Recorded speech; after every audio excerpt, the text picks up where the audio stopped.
Bom, gente, chegamos à nossa 10ª lição, estamos quase no fim. Vamos terminar hoje o capítulo de Epístolas Paulinas. Essa parte de Epístolas Paulinas que a gente vai ver hoje, a parte 3, são chamadas as cartas pastorais, que compreende a primeira e a segunda epístolas ao Timóteo e a epístola ou a carta a Tito.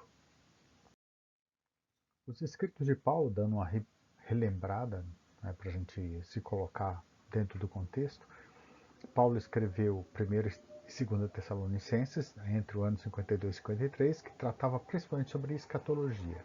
Depois ele escreve as epístolas para Coríntios, 1ª e 2ª, né? Gálatas e Romanos, que enfatiza a justificação por volta de 54 a 58. Depois ele escreve a carta aos Filipenses, Efésios, Colossenses e Filemão, que são chamadas epístolas da prisão, que a ênfase é a cristologia. Depois, que foi por volta do ano 60 a 63, depois, por fim, antes da morte, ele escreve as epístolas de Timóteo, né, 1ª e 2ª, e Tito. Lembra-se que Paulo vai morrer logo em seguida, no ano 68, então 68 e 69, dependendo do escritor que vocês usem. Então, assim, hoje nós vamos trabalhar as epístolas pastorais e completar os escritos de Paulo. Agora vamos fazer uma pequena meditação nesse trecho da epístola de Paulo a Tito, né, que ele escreveu para o líder Tito, e para que ele pudesse instruir os seus liderados. A gente vai ver esse trecho que vai no capítulo 3 de Tito, de 1 até 7, mas vamos ver essa primeira parte primeiro. Diz assim: lembre a todos que se sujeitem aos governantes e às autoridades. Sejam obedientes e estejam sempre prontos a fazer tudo que é bom. Não caluniem ninguém. Sejam pacíficos e amáveis. Mostrem sempre verdadeira mansidão para com todos os homens. Houve tempo em que nós também éramos insensatos e desobedientes. Vivíamos enganados e escravizados por toda espécie de paixões e prazeres. Vivíamos na maldade e na inveja, sendo detestáveis e odiando-nos uns aos outros. Veja que Paulo divide essas instruções que Tito deve dar aos seus liderados em 2 blocos: coisas a fazer, coisas a evitar. Na parte a fazer, você vai notar que tem um grande alinhamento com as bem-aventuranças pregadas por Jesus, ensinadas por Jesus. Paulo vai destacar isso. E começa ele pedindo o quê? Sujeitem-se aos governantes e autoridades. Olha, gente, não quer dizer que a gente não possa ser oposição, mas significa que a gente tem que fazer isso com racionalidade, com tranquilidade. Não é ser contra, é entender que se a autoridade proclamou, por exemplo, uma lei, primeiro a gente obedece. Depois a gente contesta, a gente pode falar até dizendo que, olha, minha opinião pessoal não é bem essa, porém, lei é lei, né? Como diriam os romanos, né? Dura lex sed lex, quer dizer, a lei é dura, mas é lei. Então a gente cumpre, depois a gente contesta. E é interessante que ele fala, sejam obedientes, né? Então prontos, estejam sempre prontos a obedecer e a fazer o bem. E é interessante que é quase que um complemento da anterior, porque eu sou sujeito à autoridade, mas eu busco fazer o bem, eu busco obedecer. Então o que acontece é que isso faz com que a minha dinâmica em relação à autoridade seja bastante interessante. Tem muita gente que tem dificuldade de se submeter à autoridade, né? Mas a gente tem que lembrar que o contrário também. Quando Pedro foi preso lá no livro de Atos dos Apóstolos, ele falou que importa mais obedecer a Deus do que aos homens. Então, a gente tem que entender isso também nesse contexto, né? Nós precisamos obedecer a Deus. E os governantes estão ali porque de alguma forma Deus deixou que eles estivessem ali ou os conduziu lá com alguma razão. O que eu faço? Eu posso me opor, mas eu vou me opor isso de que maneira? Pensando sempre em fazer o bem. Em última análise. Depois ele fala que a gente não deve ser caluniador, ou seja, não deve mentir em relação às outras pessoas. A gente tem que tomar cuidado com o que a gente fala em relação aos outros. A palavra maledicência, que é condenada na Bíblia, é falar mal. Às vezes a gente diz assim, olha, não é falar mal porque eu estou falando só a verdade, aquela pessoa lá é uma tremenda fofoqueira. Isso é falar mal, isso é maledicência, e isso é pecado e condenado pela Bíblia. E caluniar significa falar mal sem fundamento. Como a gente não conhece 100% do que a pessoa faz, pensa e age, é muito complicado para a gente se colocar na posição de juiz, né? Não caluniar é não fale mal dos outros. Melhor, se você não tem uma boa palavra, evita falar, né? É isso que Paulo está dizendo. Depois seja pacífico e amável. Desenvolva no seu coração a capacidade de você pensar, de você agir, de você falar com calma, mesmo que você tenha razão. Ser pacífico e ser amável não custa nada. Um dos dons do Espírito, ou melhor, um dos frutos do Espírito é a generosidade e o domínio próprio. Então, assim, você ser uma pessoa assim que é terno e é amável na hora que você fala, mesmo que a sua palavra seja dura, as pessoas vão te ouvir e você vai conseguir o objetivo, que é atingir o coração daquela pessoa para que ela melhore. E não simplesmente você xingar por xingar, né?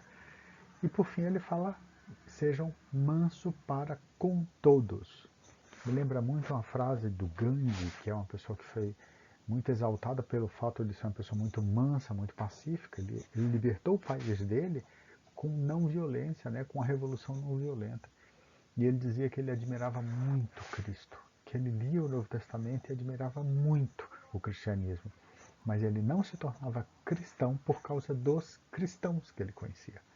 Olha só que vergonha é a gente ver uma pessoa que, por causa dos seguidores, e tomara Deus que nenhum de nós seja assim, né?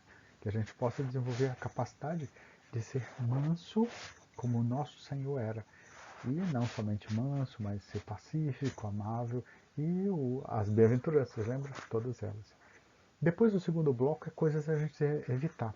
E ele fala que a gente era insensato e desobediente. Olha só. Ele mesmo fala, lembra pra gente, cuidado, a gente já foi assim, então esquece, gente.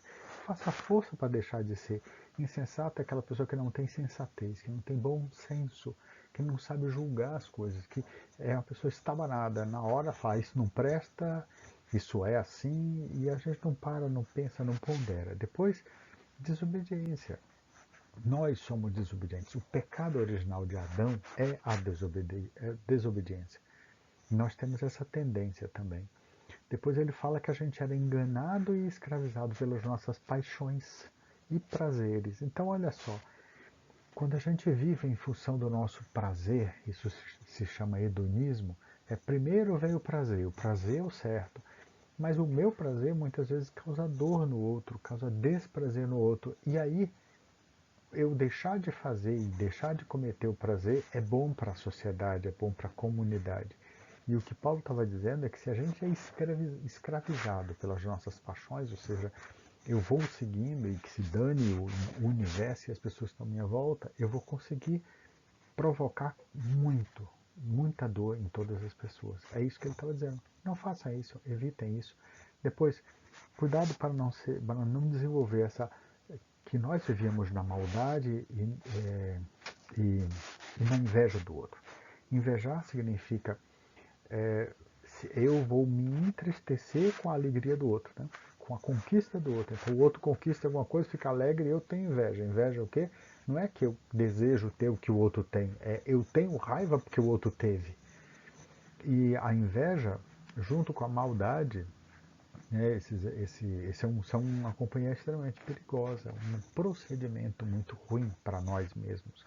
E a gente vai fazer mal socialmente e mal também esse mal acaba atingindo a gente de volta. Depois ele fala que a gente vivia odiando uns aos outros. Por quê? Porque é muito mais fácil odiar. Gente, é só a gente olhar à volta. Liga a televisão, você vai ver cenas de ódio. Esse ódio para lá, ódio para cá, o ódio do bandido contra a polícia, ódio da polícia contra o bandido, ódio da população, e aí vem aquele negócio do ódio das pessoas de bem, que a gente nem sabe o que é uma pessoa de bem direito. Bem é o cara que é bom, mas o quê? Em que sentido? O cara que está no meio da rua é de bem ou de mal? Não sei. Então eu vou ser preconceituoso se eu usar esse tipo de critério. Então, quando a gente vive no ódio, quando a gente vive detestando um ao outro, a gente vive uma guerra sem fim, que desgasta. E isso tem um preço. Daqui a pouco a gente não consegue entender porque tem tanta gente que está entrando cada vez mais em estado de depressão, apresentando sintomas de ansiedade, procurando hospitais porque estão extremamente doentes. Né?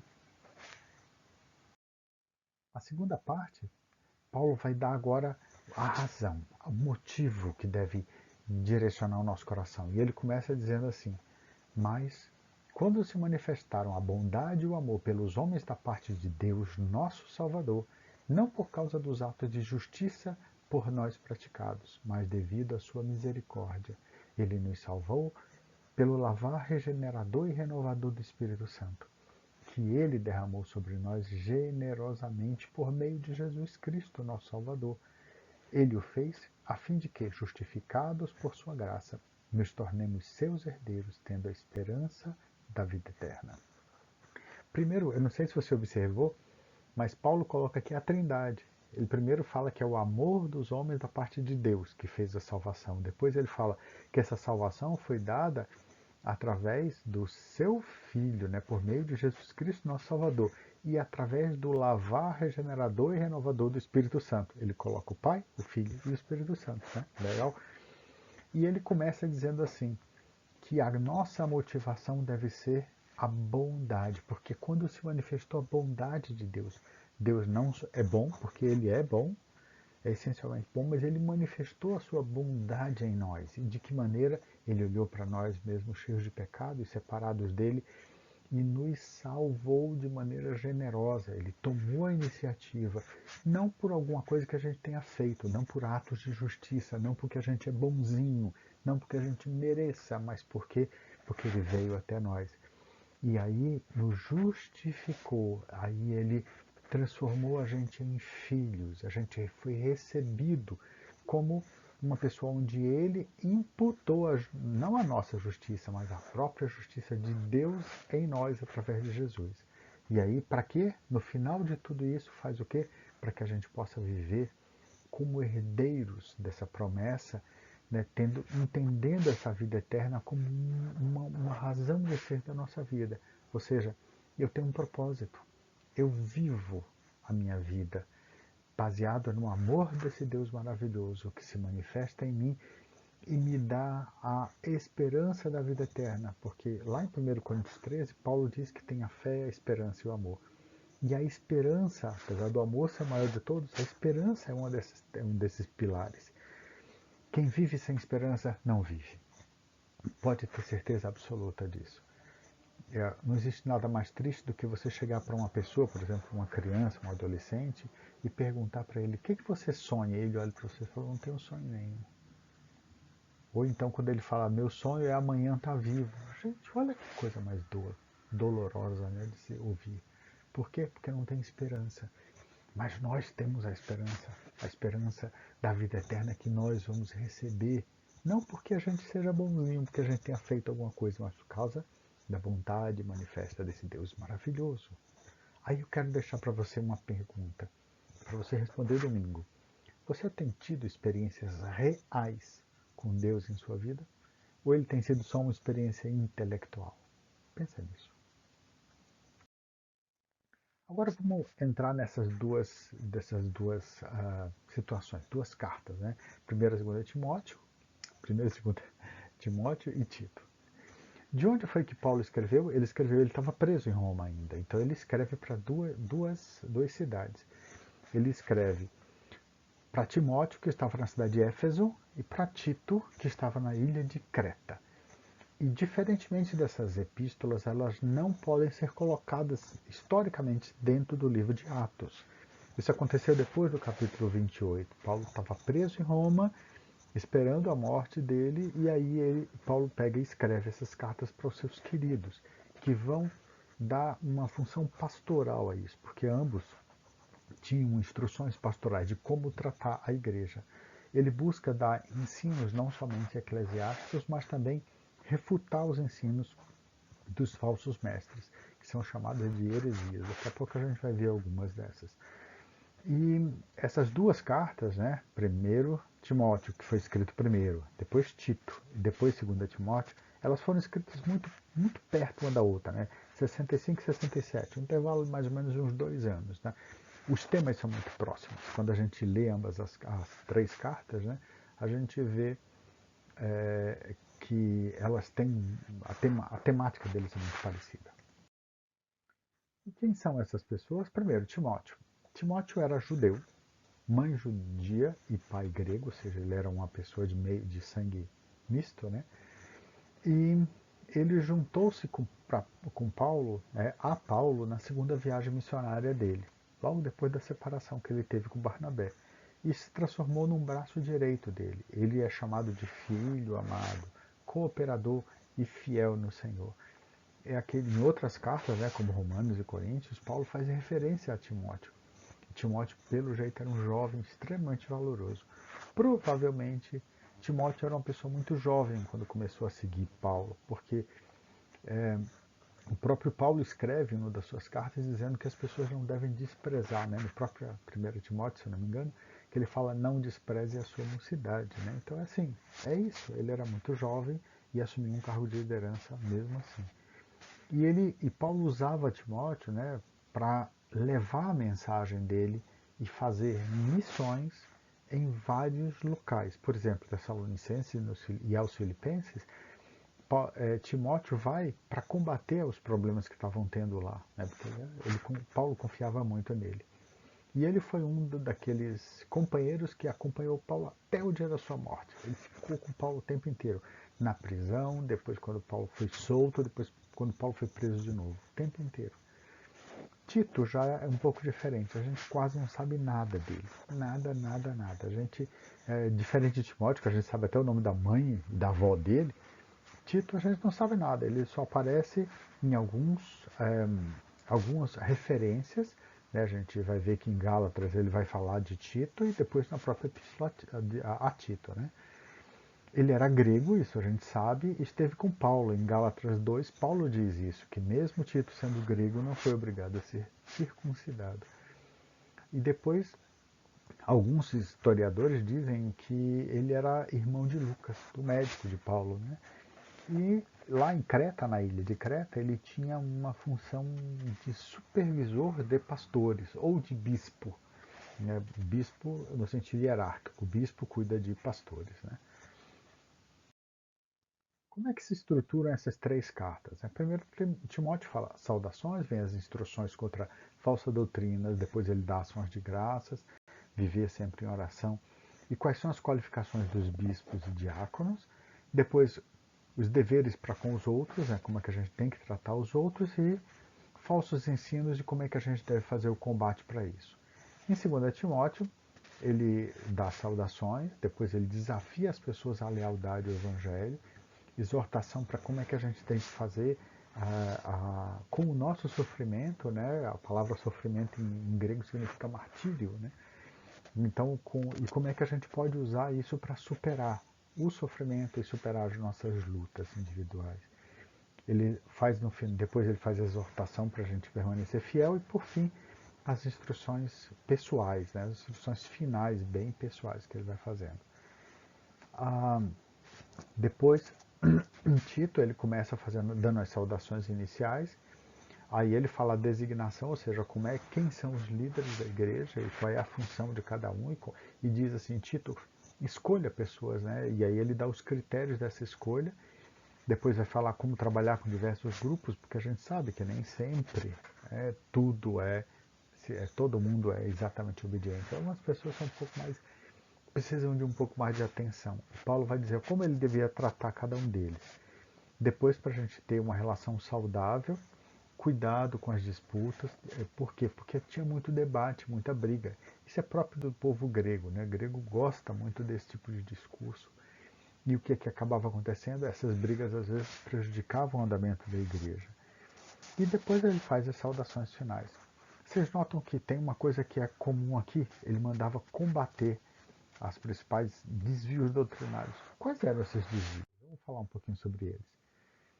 Primeira coisa, heresia significa aquilo que é contrário, né? Então a heresia é contra o ensinamento. Nessas heresias, elas têm vários tipos. Eu vou dar algumas aqui só para a gente ter uma ideia.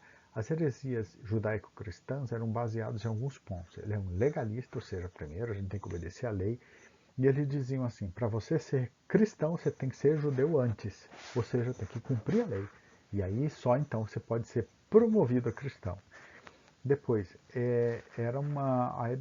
os judaicos cristãos eles tinham muita magia, muito esoterismo, tinha muito essa coisa de fazer as coisas escondidas e tinha muito falsos videntes.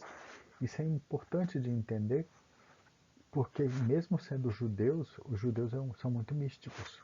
E por serem místicos, eles acabam dando margem a que entrem coisas, procedimentos, rituais que não são bíblicos. Resultado disso, aí você fala, só os judeus? Não, gente, hoje em dia é a mesma coisa. Quantas e quantas vezes eu já ouvi falar de até profissionais de psicologia, por exemplo, que botam tarô pro seu paciente. Por quê?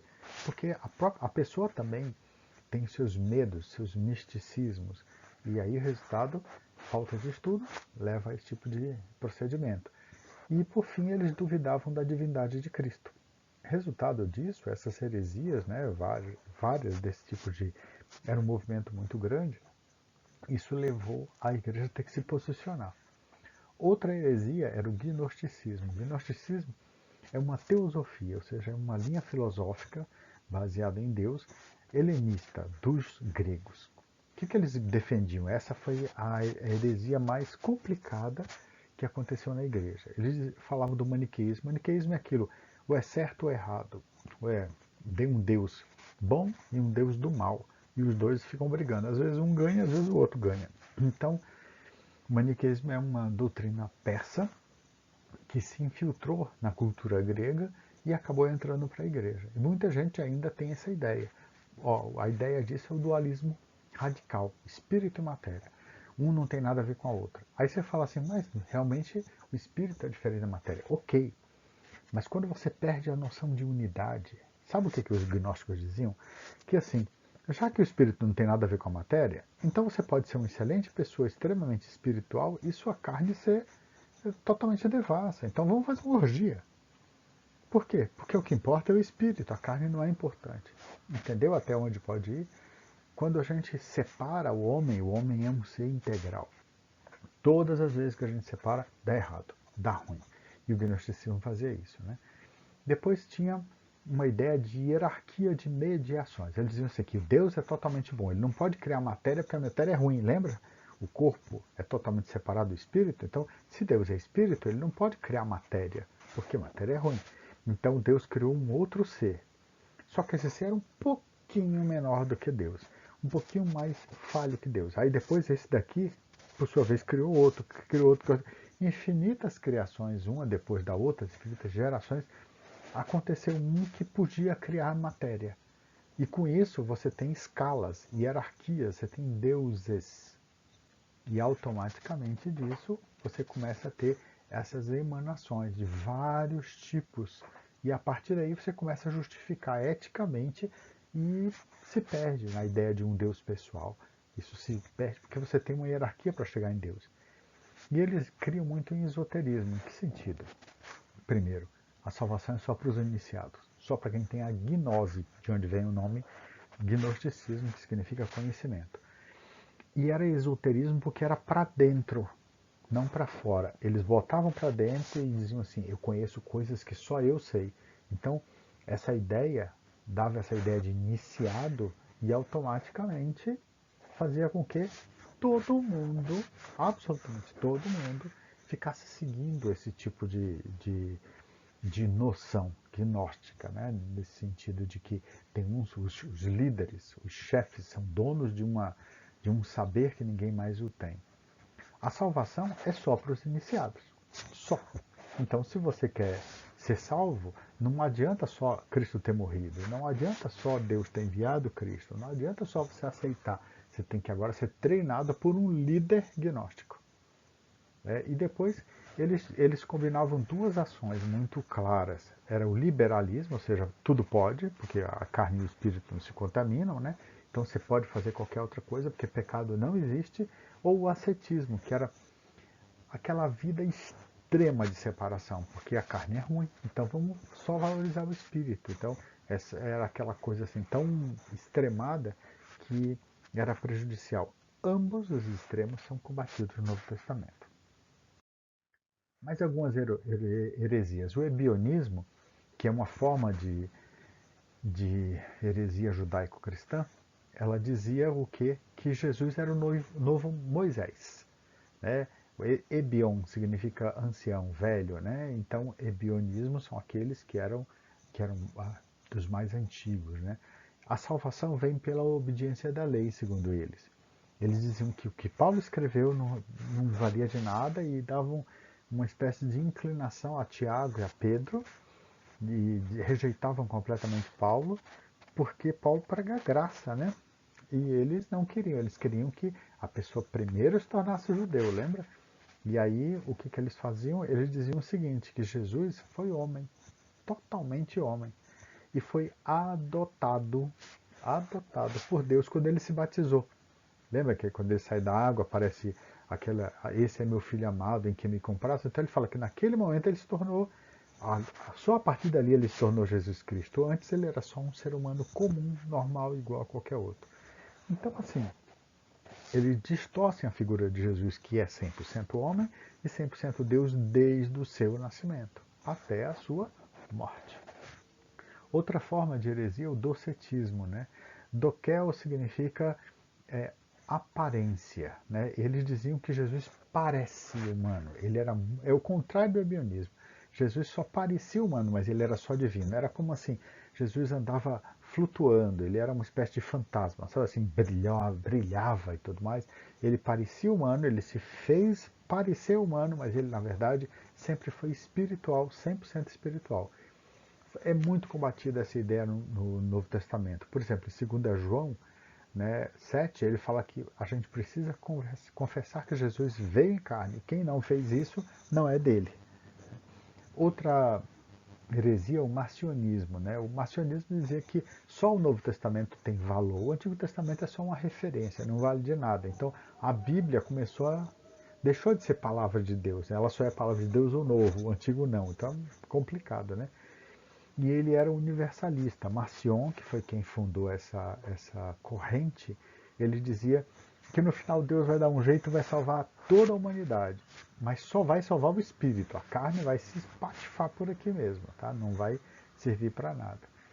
E uma outra heresia também da época do Novo Testamento é o montanismo, que dizia assim, ó, Jesus está na iminência de voltar, ele vai voltar daqui a poucos dias, então faça o seguinte, vamos vender tudo que você tem, vamos viver aqui numa comunidade alternativa, e porque é assim que Deus quer.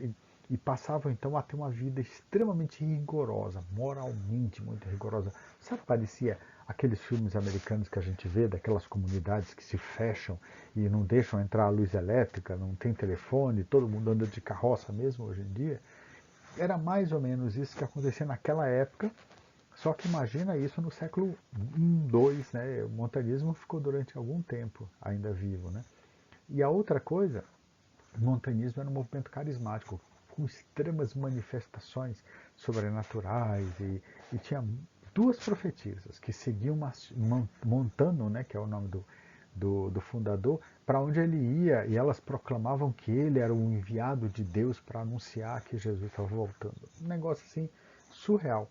Deu um trabalho danado. Eles pregavam que o povo não devia se submeter à igreja, dizia que os líderes não eram santos, não eram de Deus, deu uma confusão danada. Mas por fim acabou sumindo, mesmo porque Jesus acabou não voltando, né, naquela época, então resultado é o que dá extremismo. Sem entender as heresias, a gente tem que ter muito cuidado. Para isso é essencial estudar muito a palavra, tá bom? Bom, chegamos no finalzinho da nossa caminhada. Que Deus te abençoe. Espero sinceramente que você tenha gostado dessa aula, tá? A gente se vê domingo.